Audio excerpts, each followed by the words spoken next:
Welcome to the lecture on selections from Immanuel Kant's Groundwork of the Metaphysics of Morals. I'm Andrew Chapman, and in this lecture we'll be looking at Kant's normative ethical theory that centers around moral duty, the duty that attaches to particular actions and tells us which actions are the right actions to perform and which actions are the wrong actions.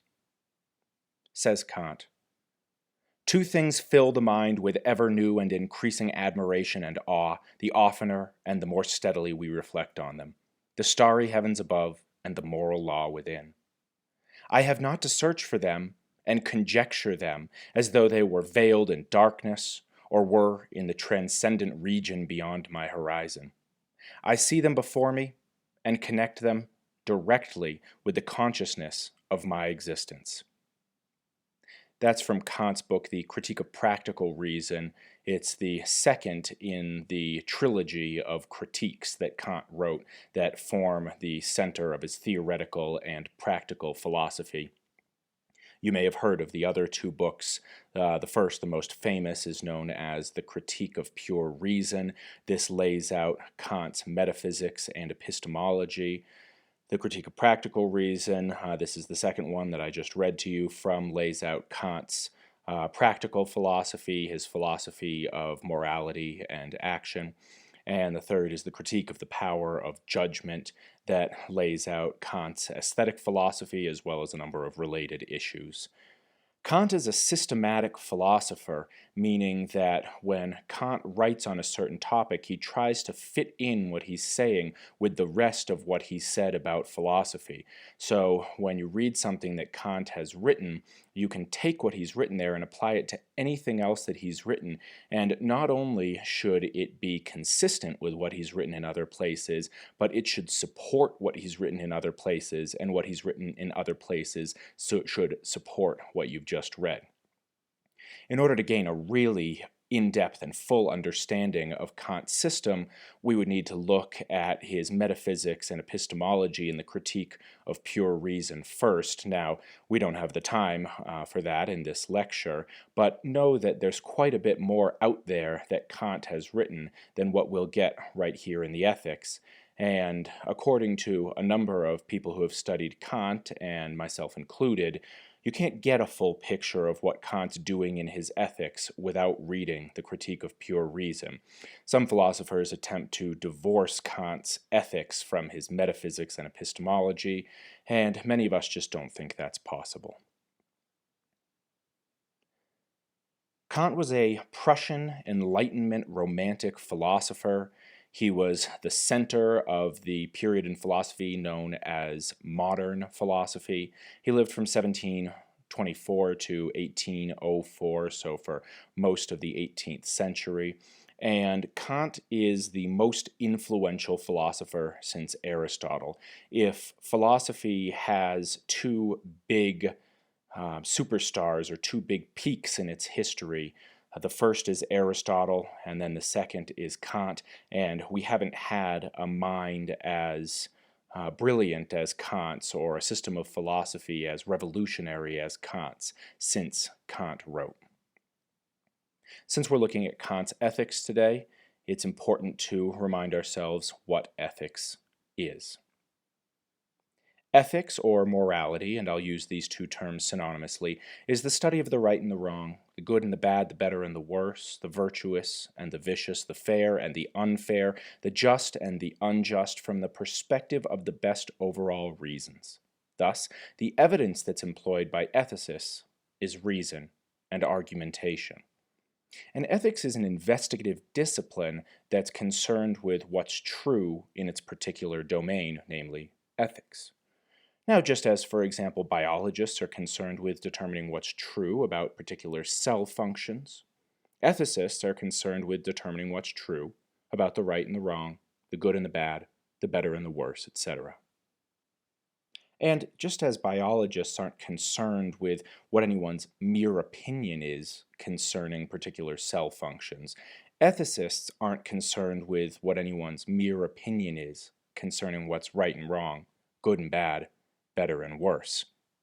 Perhaps it's a job for historians or anthropologists or psychologists or sociologists to look at particular opinions of particular people or cultures or traditions across time.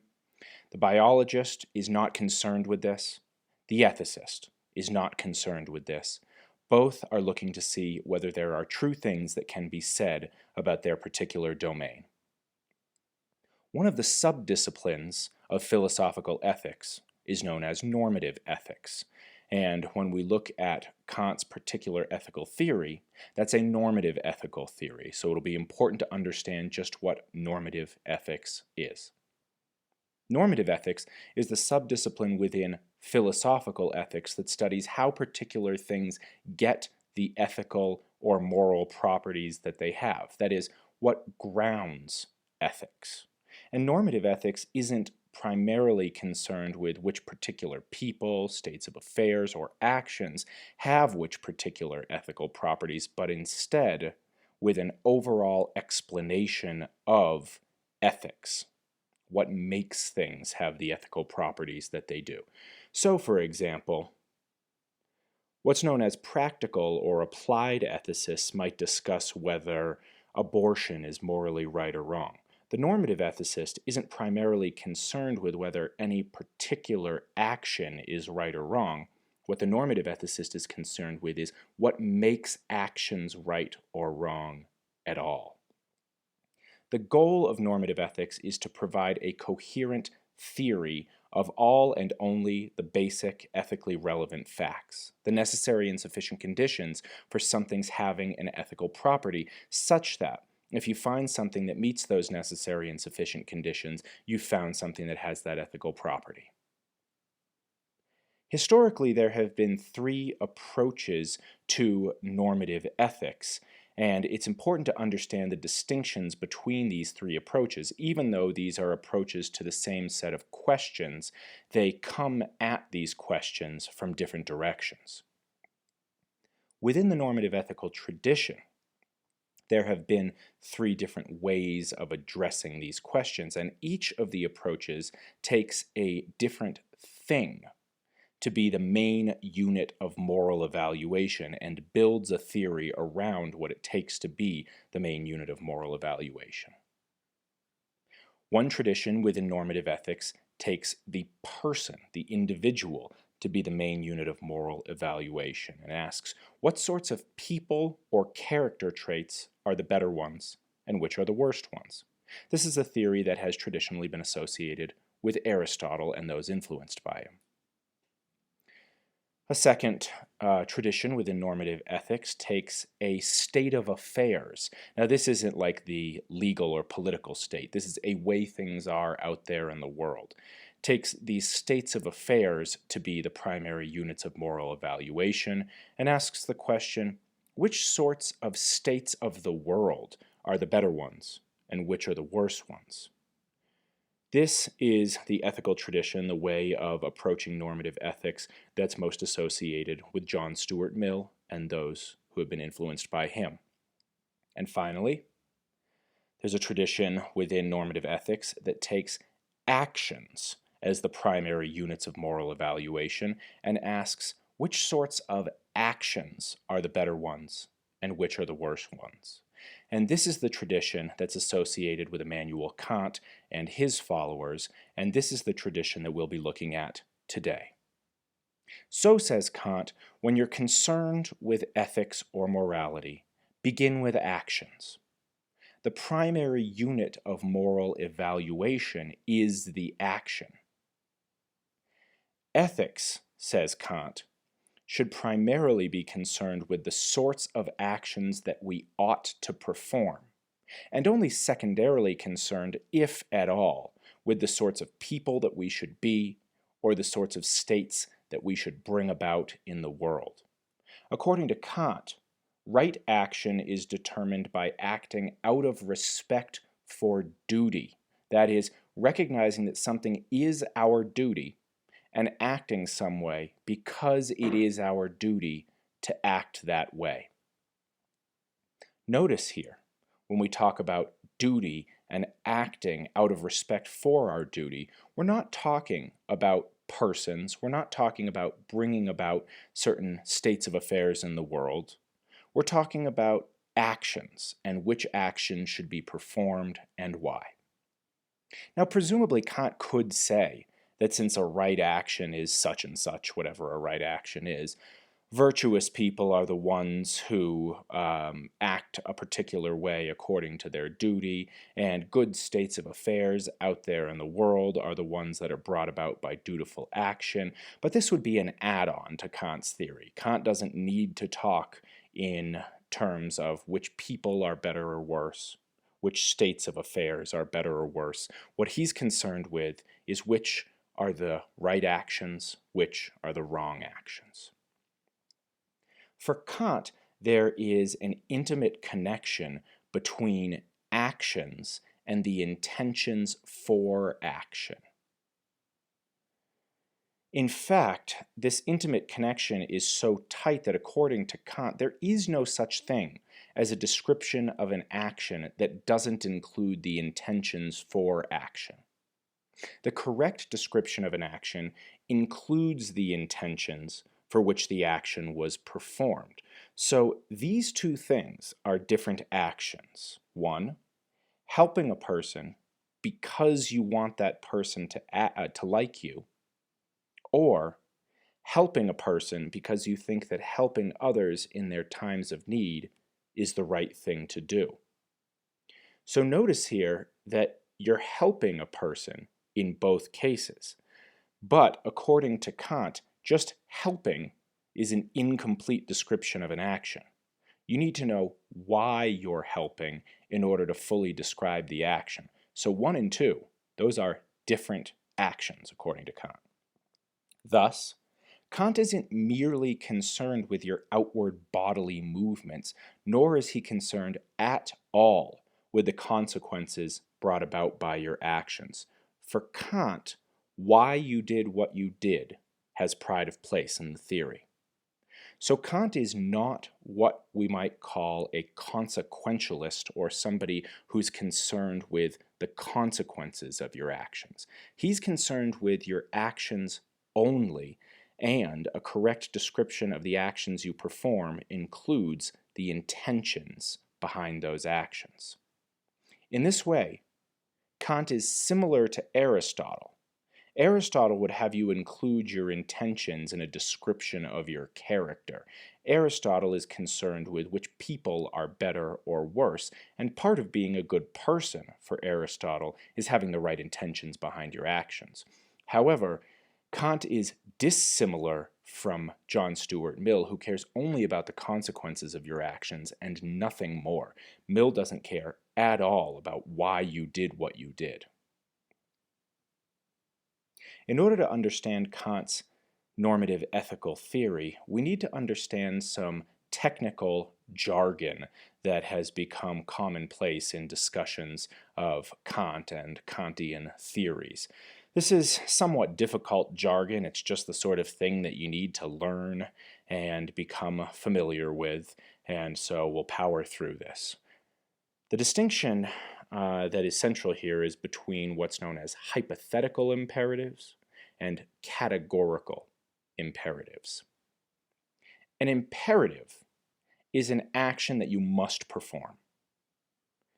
And there are two sorts of imperatives, hypothetical ones and categorical ones. Hypothetical imperatives tell you what you must do if you want to achieve some particular goal. Thus, you can always opt out of a particular hypothetical imperative by changing your particular goals. So, for example, if you want to impress your date, you ought to be kind and articulate and shower ahead of time and use good manners, etc. But if you don't care at all about impressing your date, you don't have to do any of that stuff. So the hypothetical imperative says, if you want to do this, then you ought to do this. It's still an imperative in that it tells you you ought to do something, but that ought, the thing that you're required to do according to the imperative, is conditional upon the hypothetical scenario that is attached to the imperative. Another example. If you want to get a good grade in a class, you ought to study and turn in your assignments on time. Now, if you don't care about getting a good grade in a class, if that's not your goal, then you don't need to study or turn in your assignments on time. There's nothing that binds you to studying and turning in your assignments on time if you have some completely different goal. So, the hypothetical imperative only applies to you if you have the goal that's referenced in the imperative. On the other hand, a categorical imperative tells you what you must do, period. There's no if you want to achieve this, then you should do this. It's just you should do this. Now, if there are any categorical imperatives out there, you can't opt out of them. You can't opt out of them because you can't change your goals because there are no goals that are attached to a categorical imperative. Categorical imperatives just say, do this. It's required of you. Morality, the moral law, what you're required to do morally. If there is morality or a moral law, or what you're required to do morally, would be framed in terms of a categorical imperative. It wouldn't make sense to say, if you want to act morally, then you ought to do X, Y, and Z. Morality, the sort of thing that morality is supposed to be, adherence to the best reasons. That's the sort of thing that you're required to do just because you're a rational human person, for no other reason. It's not that you have a goal and then you should act morally. You're just required to act morally, period, which is why, if there is such a thing as morality, it would be expressed in terms of a categorical imperative. According to Kant, when we're talking about what morality is, we already have a foot in the door because morality just is the same thing as rationality. It's not that morality is built on rationality. Morality is identical to rationality. That's a bold claim on Kant's part. Most philosophers think that even though morality and rationality both tell you what you ought to do in certain circumstances, they're not identical with each other. Kant says they are. So just to press this, it's not even that they're two sides of the same coin. They're one side of the same coin. Morality is rationality. Thus, in order, according to Kant, to be moral, you have to be rational, since they're the same thing. And in order to be rational, you've got to be moral. And if you're immoral, you're also being irrational. And if you're irrational, you're also being immoral. It's not that you're being irrational because you're being immoral. They're the same thing. Now, this claim of Kant's is very important, not only because it's a radical claim, but it does a number of very important things for Kant's theory. It demystifies morality in a radical sense. Now morality isn't some set of commands from without, nor is it somehow supernatural or otherworldly or strange. And similarly, the claim of Kant's that morality just is rationality radically internalizes morality. To be rational just is to use all of our higher order mental capacities correctly. Thus, to be moral, since morality is identical to rationality, just is to use all of our higher order mental capacities correctly. Morality is all about how you use your mental capacities and then act accordingly, in the same way as rationality is about that. And correct here isn't something strange or in terms of laws or commands. Correct means nothing more and nothing less than just to not contradict ourselves. That sounds easy, but as Kant will show, we end up contradicting ourselves when we are attempting to act morally quite a bit of the time. It's very difficult to not contradict ourselves, to not implicitly or explicitly make claims that end up resulting in contradictions.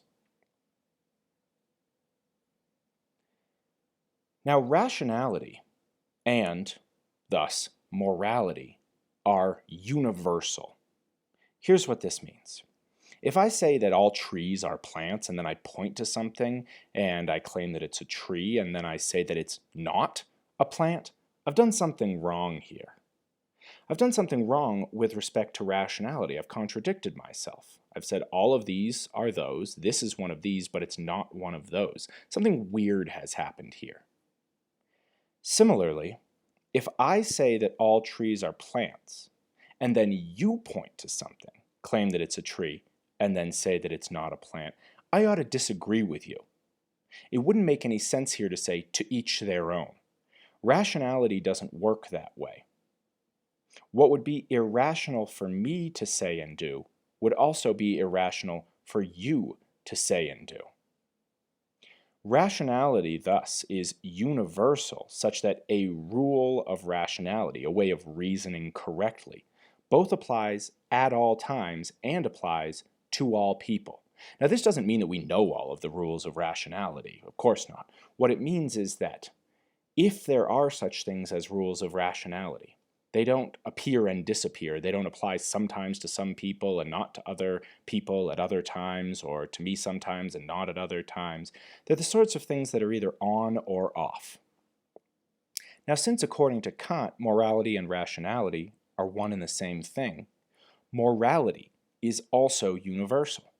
A moral rule both applies at all times and applies to all people. You might be saying here, well, of course, didn't we already know this? This isn't all that strange. This is the heart of Kant's argumentation for the truth of his own theory. So in one way, Kant's theory is supposed to be very intuitive.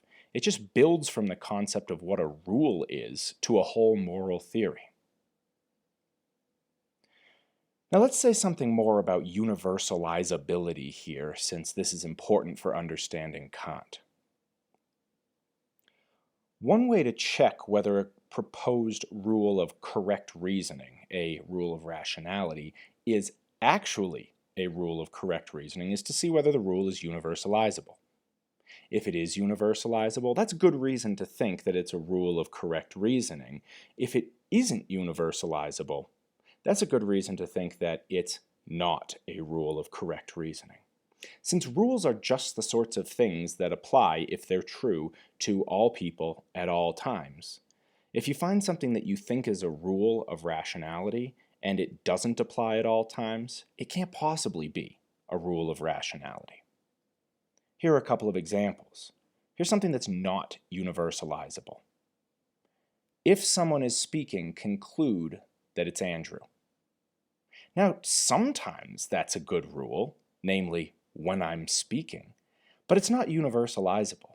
It's not the case that we could always apply that rule to all circumstances, that all people could employ it and end up getting true things out of the rule. The rule is not universalizable. Now here's a rule that is universalizable. If something's a cat, conclude that the thing's a mammal. I can use that now, I can use it tomorrow, I could use it in 100 years. You could use it, people 4,500 years ago could use it. It's the sort of thing that applies at all times and to all people. There are no exceptions to this. And according to Kant, since morality and rationality are identical, morality works in the exact same way.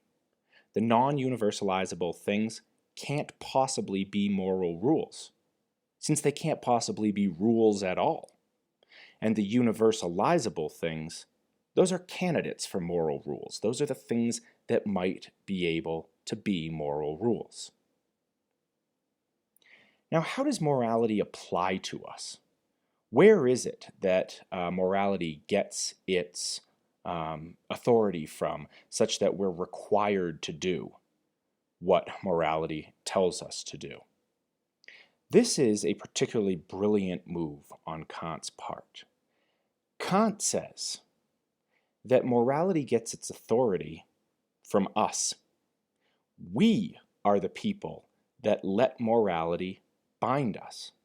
Morality doesn't come from outside. It doesn't come from threats from other people or from legislators. It comes from us. Its power derives from us. Now, why should you conclude, just as an example, that if you see a cat, that the cat's a mammal? Who told you to do that? Where did the legislation you ought to conclude that this is a mammal come from? Sort of a strange question. In one sense, the legislation didn't really come from anywhere. Cats just are mammals, so if you see a cat, you should think that it's a mammal. You'd be getting something wrong if you didn't think that it's a mammal. All of your best reasons point to that it's a mammal, and therefore you ought to conclude that it's a mammal. However, in another and much more important sense, the legislation you ought to conclude that this cat is a mammal comes from you. You're the one who holds yourself responsible for reasoning appropriately. Now, you're the only one who could tell yourself to reason appropriately. Wouldn't even make any sense for somebody else to try to make you reason appropriately. And you're the only one who can actually listen to your self-legislated commands to reason appropriately. Rationality bottoms out in you. You're the person who investigates evidence and who holds yourself responsible. Now, sometimes you might be wrong according to your own standards. You don't want to contradict yourself and you end up contradicting yourself, but notice that there's still your standards here. You're the one who tells yourself how to reason. And since, according to Kant, rationality and morality are one and the same thing, you've also self-legislated morality. You're the one who tells yourself how you ought to behave, and you're the one who listens to yourself tell yourself how you ought to behave. A severe misunderstanding of Kant that's out there, bafflingly to those of us who understand Kant, is that you would remember legislating morality to yourself if you had in fact done this. Well, do you remember legislating rationality to yourself? Did you sit down at one point and say, should I be rational or not? No, of course not. You always already are in the grip of rationality. To be the sort of thing that you are is just to be the sort of thing that holds yourself responsible for reasoning correctly, even if you sometimes get it wrong. Similarly then, according to Kant, to be the sort of thing that you are just is to hold yourself morally responsible, because morality and rationality, again, are the exact same thing. So now that we've got the preliminaries out of the way, what does Kant's theory tell us about how certain actions get their moral properties, where the moral properties of actions come from? The heart of Kant's theory is called the categorical imperative. This is the moral law that you have self-legislated. If you hear someone use the term categorical imperative, they're talking about Kant. Now recall what a categorical imperative is. It tells you what you have to do, period. It doesn't tell you if you want to achieve this, then you should do this. That's a hypothetical imperative. A categorical imperative, if there are any such things, says you need to do this, period. Now, there's one and only one law of rationality, says Kant, namely, don't contradict yourself. And since rationality and morality are one and the same thing, there's one and only one law of morality, and that's known as the categorical imperative. And that's why we use the definite article the for the categorical imperative and the capital letters on C, on categorical C and imperative I, to show you that this is a proper noun and there is only one of them. It's the one and only one categorical rule for being a morally acceptable performer of actions. Now, even though there is one and only one categorical imperative, the categorical imperative itself comes in a few different equivalent formulations that all mean the same thing. And they have particular numbers attached to them. They always get described in the same order. And the most famous of the formulations are the first and the second formulation. So if you say the first formulation of the categorical imperative, that attaches to a very specific formulation, and people will know what you're talking about. Now, this is something that students often get confused. There aren't many different categorical imperatives. There's one and only one categorical imperative. There are a few different formulations of the categorical imperative. They're all just ways of saying the same thing in different words. And the reason why is because sometimes it's difficult to determine whether a particular formulation of the categorical imperative tells you to do this or that in some situation. So Kant helpfully gives us a few different equivalent things that all are supposed to say the same thing. So if we can't tell according to one of the formulations what we're supposed to do, we can flip over to one of the other formulations. Let's look now at the first and the second formulations of the categorical imperative in turn, see what they say and what that means, and then apply them to specific famous cases. Here's the first formulation of the categorical imperative, and I should note that these formulations, I've written them in my own translation, what I think is the easiest way to understand them. The first formulation says this: act only according to that maxim, whereby you can, at the same time, will without contradiction that it should become a universal law. Now you can see the heart of Kant's moral theory expressed in the first formulation of the categorical imperative. Essentially, this just does say don't contradict yourself, although it's a little bit more complicated than that, because how you would contradict yourself in an action is a little bit unclear. So let's unpack this. What is a maxim? A maxim is a rule for action that tells you what to do. For example, don't lie or respect others. The first formulation of the categorical imperative tells us to consider the maxim that we are acting because of.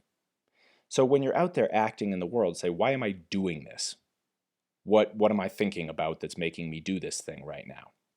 That's your maxim that you're acting because of. And see whether it would be possible for everyone to act because of that maxim. Now here's something important. Kant is not saying, what would happen if everybody did that? That's a classic misunderstanding of the first formulation.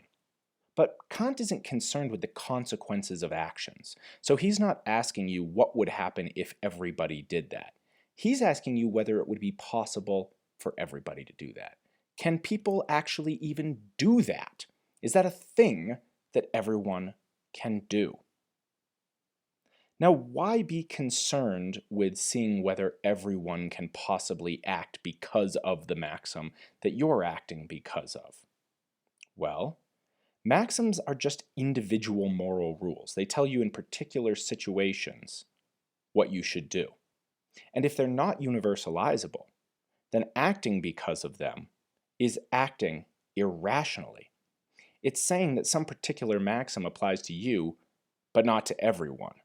But that's a contradiction, because remember that a moral rule is universalizable. It's just a rule, and all rules are universalizable. If you said, this moral rule applies to me but not to other people, you would be making an exception of yourself for yourself from morality and rationality. But there is no such thing as a rational rule or a moral rule that only applies to one person at one particular time. If it's the right thing to do, it's the right thing to do, period.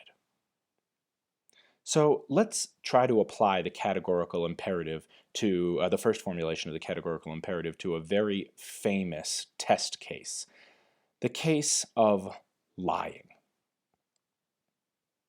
So consider the maxim that you might be acting because of if you tell a lie. Maybe you're thinking, I should lie when I can get away with it. That's a totally acceptable thing to do. That's what I should be up to in my life, is lying if I think that I can get away with it. Well, is that maxim, lie when you think you can get away with it, universalizable? That means, would it even be possible for everyone to do like you're doing, to lie when they think that they can get away with it? Well, what would happen? If everybody acted because of that maxim, then no one would have any reason to trust anyone else, since they would all know that they were acting because of that maxim. But lying isn't just saying false things. Lying is saying a false thing and getting another person to believe you. So the victim of a lie needs to at least minimally trust the liar so as to believe what the liar says. Thus, if everyone acted because of the maxim, lie when you think you can get away with it, no one would trust anybody, no one would be able to succeed in lying, and therefore, no one would be able to act because of this maxim. This looks a little complicated at first, but notice what's going on. The maxim just ends up making itself impossible. It ends up contradicting itself in practice, and that is the hallmark of a non-universalizable maxim. So remember, to say that it's okay to lie is to make an exception of yourself for yourself by acting because of a non-universalizable maxim. It's to say that morality isn't universal, which is just false. It's to attempt to claim that something is a moral rule while denying that it's a moral rule. You can't have your cake and eat it too. This is a moral rule, meaning it's okay for me to do it, but it's not universalizable, because all moral rules are universalizable. That's just what rules are to begin with. So consider when you're about to act whether it would be even possible for everybody to do as you're doing. And you can't let yourself off the hook by saying, well, everybody doesn't do what I'm doing. That's not the question. The question isn't whether things will fall apart or something like that. It's, if this thing is a moral rule, is it possibly universalizable? Because that is the hallmark of a moral rule. Let's look at the second formulation of the categorical imperative now. To be honest, oftentimes when I'm acting, I have a hard time figuring out whether I am running afoul of the first formulation of the categorical imperative. It's a little bit difficult to see whether the maxim that I'm acting because of is possibly universalizable. With the second formulation, it's a lot easier. And remember that the first and the second formulation are equivalent to each other, so if you're out there trying to apply the first formulation and you can't figure out whether it applies or not, just switch to the second formulation. They're different ways of saying the exact same thing. The second formulation of the categorical imperative says, and recall this is my own translation here, treat humanity, whether in the person of yourself or that of another, never merely as a means to an end, but always at the same time as an end in itself. Here's another way to put that. Don't merely use people. Now that doesn't say don't use people, it says don't only use people. Certainly we occasionally, perhaps often, use people. That's just fine, says Kant, so long as we don't only use them. We have to also recognize that they're people worthy of respect. So take me, for example. When I teach a course, I get paid for teaching the course.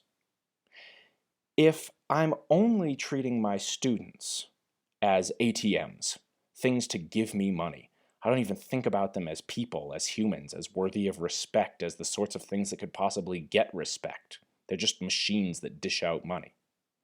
Well, then I'm merely using them. If, however, and this is actually the case, I recognize that my students pay me, which is nice because I have to live, but also that they're people worthy of respect and that I ought to respect them, then I'm doing the right thing, according to Kant. Now, you might not be able to tell whether I'm respecting you or not. And according to Kant, oftentimes you won't be able to tell just from someone's outward bodily movements whether they're doing the right thing morally. Morality isn't about putting on a show for other people, it's about doing the right thing for the right reasons, because you are holding yourself morally responsible. Now, why think that the second formulation of the categorical imperative makes any sense? Can we connect it back to the first formulation at all? Yes. Now, you at least minimally respect yourself. Even if you're really down on yourself, you say bad things about yourself, you at least minimally respect yourself. You'd have to in order to be able to go on living. You manage to get up in the morning and to get food into your mouth and to breathe and things like that. If you cut yourself, you put a Band-Aid on it or something. You recognize that you're the sort of thing that needs to be taken care of as a human. But morality, since it's universalizable, says that the correct way to treat you is also the correct way to treat others. Now, this is not the golden rule that says, do unto others as you would have them do unto you. It's saying, look at how you treat yourself. Start there when you consider how to treat other people. Since you're exactly the same as all the other things out there that are rational human creatures, if it's okay to treat you a certain way, then it's okay to treat me a certain way, that same way. To treat someone else as a mere means to some end is to say that different rules apply to you than apply to them. But that's just false. The exact same rules, because rules are universalizable, apply to all of us. Let's apply this. Let's take the case of casual sex and see what the second formulation would say here. What would Kant say about that? Casual sex is the same as no strings attached. Sex is the same as friends with benefits, is the same as a whole bunch of other things that have more vulgar names. What would he say here? These are interactions or relationships in which sexual pleasure is the central or maybe the only goal. If a person is merely using another as a warm body from which to extract sexual pleasure, so no different from a very expensive sex doll, then Kant would say that something immoral has occurred here. One person is treating another as a mere thing, and hence attempting to make an exception of himself for himself. If I'm merely treating a person as a sex doll, then I'm treating them incorrectly. But since I myself am not a sex doll and I don't treat myself as one, I shouldn't treat you as one either, since you're exactly the same sort of thing as I am. Now, if on the other hand, a person is both using another as a warm body and recognizing that this is a warm body that is part of a fully formed, rational, adult human person, then Kant would say that nothing immoral has occurred at all. So notice for Kant here, it's all about intentions. If you're having casual sex with somebody, you might not be able to determine whether they're treating you as a mere thing or treating you as a thing plus recognizing that you're a fully formed, rational, adult human person. But when you act, you can tell what you're doing. So what Kant would say is casual sex is morally permissible so long as you're not only using somebody as a thing. Now, for some people, it might be very difficult to recognize that somebody else is a fully formed, rational, adult human person and have a no-strings-attached sexual relationship with them. This is why a lot of no-strings-attached casual sexual relationships end up either failing or turning into romantic relationships, because most people are moral people who can't just use one another. Some people, however, are able to not only use but also respect, and it doesn't need to turn into more than no strings attached sex. Now, we've seen two different formulations of the categorical imperative. We've applied them to different cases, and I'll leave it to you to apply them to other cases. But you might be asking here, duty? Who says? Who says that I ought to do or perform my moral duty? Is this Kant just demanding that you follow his moral system? Well, before we answer that question, recall what the project of normative ethics actually is. It's to provide a theory of the grounding of ethical properties. So, morality, normative ethics, isn't just supposed to be one person telling you what they think is right or wrong. It's that person providing you with an investigative theory about what makes things right or wrong, and now you can look at the theory and see how plausible is it. So instead of tackling the duty question head on, let's ask a related question. Who says that you should be rational? Well, you say that you should be rational. You're the one who holds yourself responsible for being coherent and consistent in your reasoning.